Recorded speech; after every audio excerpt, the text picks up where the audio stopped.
নমস্কার বন্ধুরা, সবার আগে আমার এই পাশের ভিডিওটা দেখো, তারপর আমি কিছু কথা বলবো।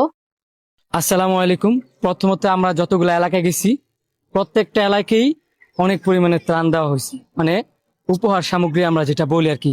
সবাই শুকনা খাবার দিছে, এতে তারা অনেক খুশি। কিন্তু বিশেষ করে হচ্ছে কি, এখন আজকে যদি বলি, আমি যদি এই চিটাং আসার পরে যদি আমার বাড়ি থেকে চিটাং যদি 400 কিলো হয়, মানে টোটাল ঘুরায়, আমার মনে হয় আমি এই 2 দিনে প্রায় 1000-1500 কিলো আমি ঘুরে ফেলছি। বিভিন্ন এলাকায় ঘুরছি, বিভিন্ন মানুষের সাথে যোগাযোগ করছি।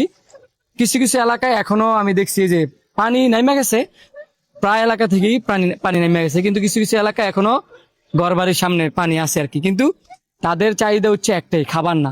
তাদের চাহিদা হচ্ছে কি, যে অনেক জনের মাটির ঘর দেখা যায় কায়তুয়া, ওদের মাটির ঘরের কি একটা অবস্থা, সবার খুব বাজে অবস্থা করে। তো সবাই চাইতেছে কি, যে যদি এরকমটা হয়, যে ঘরগুলা যদি একটু মেরামত করা যেত। আমরা তো মানে এরা তো দিনমজুর। দিনমজুর কাদেরকে বলে? যারা দিনে আইনা দিনে খায়, তারা হচ্ছে দিনমজুর। তো অনেকের কাছে দেখা যায় কি, এতদিন কাজ করতে পারে না বিধায় হাতে টাকা পয়সা তেমন নাই। তো এই এলাকাটা আমরা ঘুরছি, আমরা বোঝার চেষ্টা করছি যে আসলে তারা কি চায়, খাবার চায় না অন্য কিছু চায়। তো তাদের মুখেরই কথা, তারা চায় হচ্ছে কিছু টাকা, বা তাদের ঘরটা যদি কেউ এসে সারাই দিয়ে যেত। তো আমরা যে এই যে এলাকায় ঘুরতেছি, বাঁশখালী, মোটামুটি সব এলাকা ঘুরছি, ঠিক না? যেহেতু আমার সাথে স্থানীয় কয়েকটা পোলা আছে, এদিকে আসে তো, আসেন না, মোবাইলটা রাখেন, আসেন। এই যে এরা হচ্ছে বাঁশখালীর একটা স্থানীয় পোলা। আমি যেমন আমার নরসিংদী জেলার আনাচে কানাচে চিনি, তারাও কিন্তু বাঁশখালীটার আনাচে কানাচে চিনি। আমার অনেক জায়গায় আজকে কিন্তু আমরা সকাল থেকে ঘুরতেছি না, এখন বাজে মনে হয় 4টা 5টা বাজে। আমার ঘড়িটাও নষ্ট হয়ে গেছে কাবানিতে বিদ্যা। তো এই যে 4টা বাজে আমরা সারাদিন ঘুরছি, ঘুরার পরে একটা লোকেশন পাইছি যেখানে কিনা এখনো পানি আছে, ঘরের অবস্থা খুবই খারাপ এবং অনেক দরিদ্র।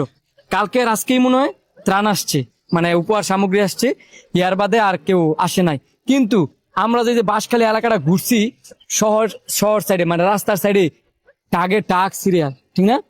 কেউ কেউ রাস্তায় রাস্তায় উপহার সামগ্রী দিয়ে যেতেছে। তো এই যে খাবারগুলো যে আপনারা রাস্তায় দিতেছেন, কাদেরকে দিতেছেন আপনাদেরকে তো বুঝতে হবে। ওই কষ্ট করে আসছেন, ওইটা আমি মানি। এখানে শান্ত দাদা তো সব দেখিয়ে দিয়েছে, বলে দিয়েছে।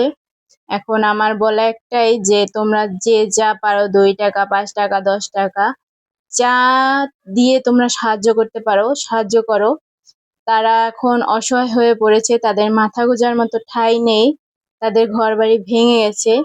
তোমরা যারা টাকা দিয়ে সাহায্য করতে পারছো না, তাদের কাছে একটাই রিকোয়েস্ট, এই ভিডিওটা বেশি বেশি করে শেয়ার করে দাও, যাতে যারা সাহায্য করতে পারে তাদের কাছে পৌঁছে যায় এবং তারা সাহায্য করতে পারে। আর সবাই যার যার সৃষ্টিকর্তার কাছে প্রার্থনা করো, যাতে এই অসহায় মানুষগুলো এই দুর্যোগ থেকে, এই সমস্যা থেকে মুক্তি পায়। তো ধন্যবাদ।